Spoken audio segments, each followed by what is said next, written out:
રાજકોટ જિલ્લાના ઉપલેટામાં કિસાન સભા દ્વારા આજે માંગ દિવસની ઉજવણી કરાઈ હતી। 26 નવેમ્બરે કરી હતી માંગ દિવસની ઉજવણી। ખેડૂતોની માંગને લઈને સરકાર દ્વારા કોઈ પણ નિર્ણય ન કરવામાં આવતો હોવાનો કિસાન સભાના હોદ્દેદારોએ આક્ષેપ કર્યા છે। સરકાર દ્વારા વિવિધ માંગ સ્વીકારવાની માંગને લઈને કરાઈ હતી માંગ દિવસની ઉજવણી।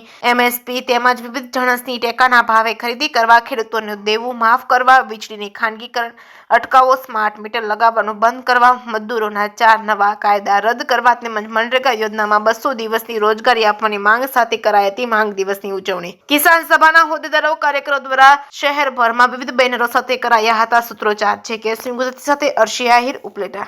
મારું નામ દાયાભાઈ ગજેરા, ગુજરાત કિસાન સભાનો પ્રમુખ છું અને સંયુક્ત મોરચા ગુજરાતના કન્વીનર તરીકે કામ કરું છું।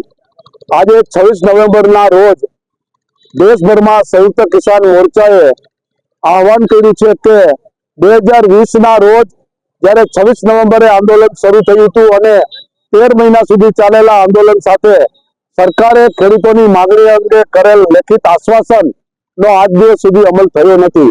એટલે આખા દેશની અંદર આજે માંગ દિવસ તરીકે ઉજવવાનો અને ખેડૂતોની જે માંગણીઓ છે MSP ટેકાના ભાવે ખરીદવાનો કાયદો કરો, તેમજ ખેડૂતોના તમામ દેવાઓ નાબૂદ કરો, પાક વીમા યોજના શરૂ કરો અને વીજળીનું જે ખાનગીકરણ છે એ બંધ કરો અને સ્માર્ટ મીટર લગાવવાનું બંધ કરો।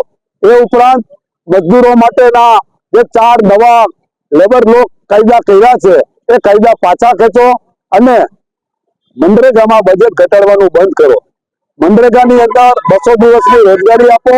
આ વગેરે માંગણીઓ સાથે સાથે આપણે ગુજરાતમાં ખેડૂતોને પડતી જે DAPની અછત છે, NPKની અછત છે, એની વ્યવસ્થા કરો અને ટેકાના ભાવે સોયાબીન ખરીદવાની કરેલી જાહેરાત મુજબ એ ટેકાના ભાવે ખરીદ કરો। આ વગેરે માંગણીઓ માટે આજે ખેડૂતોએ આ માંગણી શરૂ કરી હતી અને ગુજરાત સરકારે જે ખાસ કરીને પાક વીમા યોજના બંધ કરી છે એ પાક વીમા યોજના શરૂ કરો અને એમાં ખાનગી કંપનીઓ હટાવો અને સરકાર પોતે જ આ પાક વીમા યોજના ચલાવે એ અંગે આજે માંગ દિવસનો કાર્યક્રમ કરવામાં આવ્યો હતો અને અમે દેશભરના ખેડૂતોને સંદેશ દેવા માંગીએ છીએ કે સરકાર મોટી કોર્પોરેટ કંપનીઓને આપવા માટેના બજેટ ઘણા છે, પરંતુ ખેડૂતો, મજદૂરો, કામદારોને આપવા માટે સરકાર ક્યારે પણ આપતી નથી અને એના જે લાભો છે મળતા નથી અને એના અધિકારો રોજ ઝૂંટવાતા જાય છે। એ માટે સંયુક્ત કિસાન મોરચા કામદાર કિસાન એકતા કરી અને દેશભરમાં આવનારા સમયમાં મોટા પાયાના આંદોલન શરૂ કરશે। મારું નામ ચમાભાઈ રબારી, ગામ ઉપલેટા। હું એક ખેડૂત છું। આજે 26 નવેમ્બર એટલે એક ખેડૂતોનો ઐતિહાસિક દિવસ, કારણ કે અમારી અનેક સમસ્યાઓ ખેડૂતોની અનેક માંગો, આ માંગ સરકાર સ્વીકારતી નથી અને હર દિવસે અને હર રાતે અમે આજે જે ધરણા કરી રહ્યા છીએ। આજે 26 નવેમ્બર એટલે આજે અમારો ઐતિહાસિક દિવસ છે, કારણ કે અમે એટલા આંદોલન કરેલા છે દિલ્હી બોર્ડર ઉપર, હરિયાણા બોર્ડર ઉપર બધે, પરંતુ સરકારને શું વાંધો છે? સરકાર કેમ ખેડૂતોની દુશ્મન હોય છે? આજે ખેડૂતનો દીકરો અનેક સમસ્યાથી પીડાઈ રહ્યો હોય અને ખેડૂતોની અનેક સમસ્યાનો કોઈ સમાધાન ઉકેલ ન લાવતા હોય, આ સરકારથી હવે ખેડૂતો કંટાળી ગઈ છે અને દિવસે ને દિવસે અમારી માંગ ઉગ્ર બનતી જતી હોય અને સરકાર સાંભળતી ન હોય, તો આજે અમે 26 નવેમ્બરના દિવસે અમારો ઐતિહાસિક દિવસ મનાવી રહ્યા છીએ અને આખા ભારતની અંદર જે અમે અમારી માંગ તટસ્થ બને આ માંગણી સાથે અમે ઘણા દેખાવો કાર્યક્રમ કરી રહ્યા છીએ।